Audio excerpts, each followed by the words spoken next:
Sheikh Borhanuddin post graduate কলেজের ছাত্রছাত্রীদের দীর্ঘদিনের প্রতীক্ষার অবসান ঘটিয়ে আজ থেকে চালু হলো বাংলাদেশ সড়ক পরিবহন কর্পোরেশন বিআরটিসি পরিচালিত দুটি নতুন বাস। শিক্ষার্থীদের যাতায়াতের সুবিধার জন্য এই উদ্যোগটি গ্রহণ করা হয়েছে, যা শিক্ষার্থীদের মধ্যে ব্যাপক উৎসাহ সৃষ্টি করেছে। সাধারণ ছাত্রছাত্রীদের অন্যতম এই দাবিটি পূরণে অগ্রণী ভূমিকা পালন করেছে Sheikh Borhanuddin post graduate college alumni association. College প্রশাসনের সার্বিক সহযোগিতায় তাদের ঐকান্তিক প্রচেষ্টায় এই মহৎ উদ্যোগটি বাস্তবায়িত হয়েছে। এর ফলে শিক্ষার্থীরা সাশ্রয়ী এবং নিরাপদ পরিবহন সুবিধার আওতায় আসবে, যা তাদের যাতায়াতকে আরও সহজ ও আরামদায়ক করে তুলবে।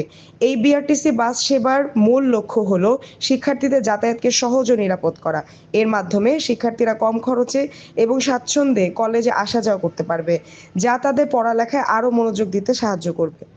উদ্বোধনী অনুষ্ঠানে উপস্থিত ছিলেন অ্যালামনাই অ্যাসোসিয়েশনের সম্মানিত সভাপতি জনাব মামুন আহমেদ। এছাড়াও উপস্থিত ছিলেন সহসভাপতি জনাব জোবায়ের আলম, সাধারণ সম্পাদক মুশফিকুর